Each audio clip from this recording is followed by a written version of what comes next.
Our next speaker has been working with the San Francisco Department of the Environment, their Zero Waste program, since 2001.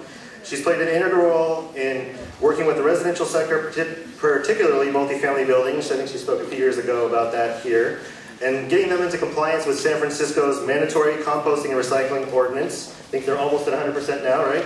And with the help of her enthusiastic team, she has developed a hands-on approach to changing the behavior among apartment residents, getting them to separate their food scraps for the city's composting program. And now she's venturing out into reuse and recycle with their Zero Waste Textile initiative. Please welcome Alexa Kielty.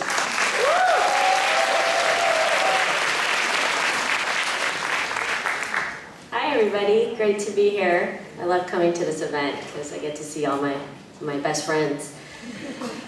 So today I'm going to talk about San Francisco's Zero Waste Textile initiative. I need this clicker. It all started, we needed to look at what was going to our landfill, and even though San Francisco's reached our famously touted 80% diversion rate, we are still sending over 400,000 tons to landfill every year. So we started looking at textiles, and when we looked at our waste stream more closely, we found that 20,000 tons a year of the 400,000 tons I mentioned were textiles and apparel. So we defined textiles as being shoes, linens, clothing, fabrics. You know, there's a huge amount coming from the hotel industry, bed skirts, that sort of thing, along with apparel, which is defined as like belts, purses, accessories, and that sort of thing, made from fabric. So we launched a press event in January of this year, so only a few months ago, and it was in conjunction with the mayor's office, Ed Lee's office. We had our nonprofit partner, Goodwill, as well as our for-profit partner, ICO, stands for I Collect. They're a textile recycler, along with a bunch of new clothing retailers that came on the scene, and I'll talk a little bit more about their involvement. We hosted the press event at the Belly of the Beast in Westfield Mall on Market Street on the 3rd floor. So we knew we needed to communicate with the mainstream public, the people that are really consuming, especially those that are supporting the disposable fashion industry, as you all are probably familiar with, or maybe not, because this is the non-mainstream crowd. So what we decided to do, American Eagle, one of our partners, actually hired this artist, Derek Melander, to come out to build a textile sculpture out of unwanted clothing. Over 2 days inside Westfield Mall, with the help of 100 volunteers and staff in Environment Now, thanks team, they're sitting over here, we built these textile sculptures. So we had a lot of interest from the passerbyers, the shoppers, a lot of inquiries of what's happening here, and we had some really great signage explaining what we were doing. And the textile sculptures represented 4,500 tons of textiles that are going to San Francisco's landfill every hour. So that's 4,500 pounds. So each tower, we had 8 of those that we built. And that became the backdrop for the press event.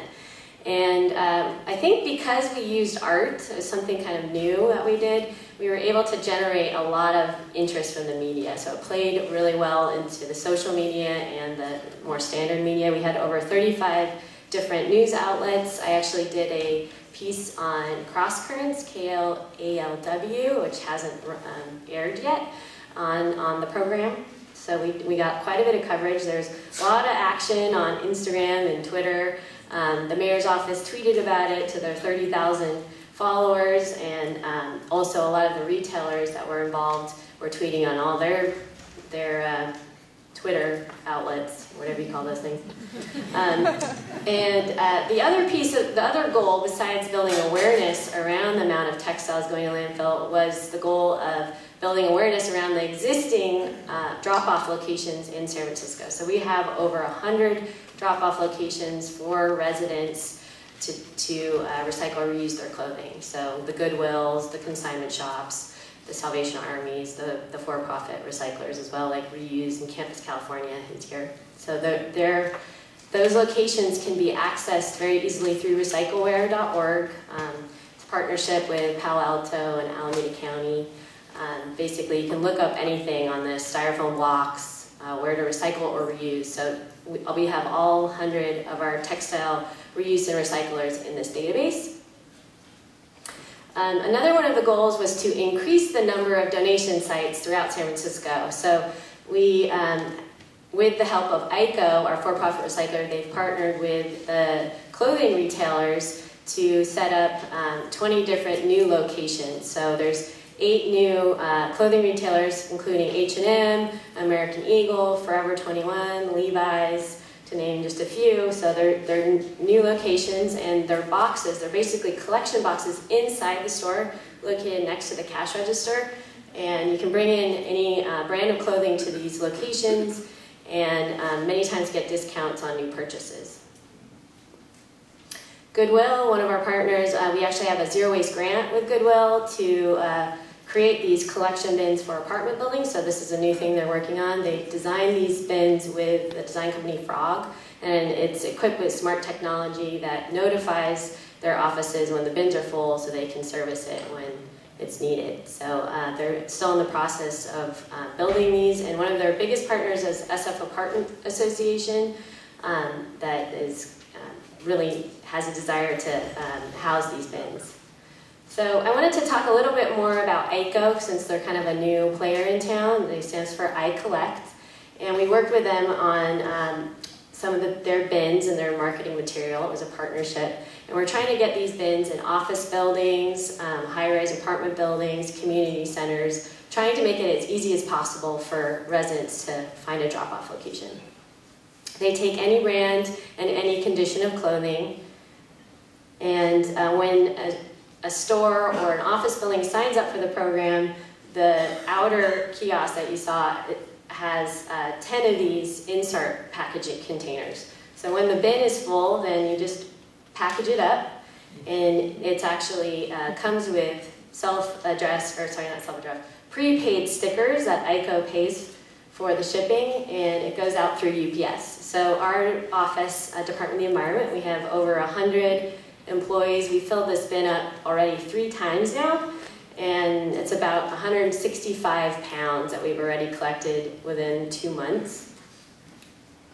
And the material then gets shipped to either their LA sorting facility, or they have one also in Fresno, and I've got an opportunity with some of my colleagues to go down to this facility in Fresno, where the material is then sorted into over 100 different markets, many of which are sold overseas. And one of their strongest markets is actually for underwear and shoes, believe it or not. And that's really a lot of what we think in the US should go to landfill. You know, our old athletic shoes or our underwear, they actually have really robust markets overseas for that. If it doesn't make the cut for the international markets, then they sell into the wiper cloth industry, which goes to automotive or the painting industry. And if it doesn't make that cut, then it goes into their shredders. They actually have shredders at that facility in Fresno where they make shoddy cloth. And so this is sold into the carpet padding industry or the automotive industry for insulation in cars. So what's next for the program? We're still starting off. I'm working on some of our baseline numbers, some of our future goals, what we'd like to achieve in 2014. And one of our goals is to really work with a lot of the office buildings. There's a huge amount of interest with BOMA, Building Owners Management Association. They really would love these bins. They want to offer something to their tenants, and they're trying to achieve LEED certification, so this could possibly work towards points towards their LEED certification. And the other possible opportunity is I just got a call from SF Giants. They said that they, at the end of a game, they have 100 pieces of clothing left in the stands that currently is going to landfill, believe it or not. So I'm hoping to set up a program with them. And on a personal note, the couple of things I learned through kind of working on this campaign was, one, if we want to get to zero waste, we have to partner with the mainstream and the mainstream companies, and we can't be afraid of forming those partnerships. It tends to be kind of out of our comfort zone, I think, for this group, but I think that's where we need to go if we really want to make an impact. And then we need to continually push producers' responsibility. So thank you.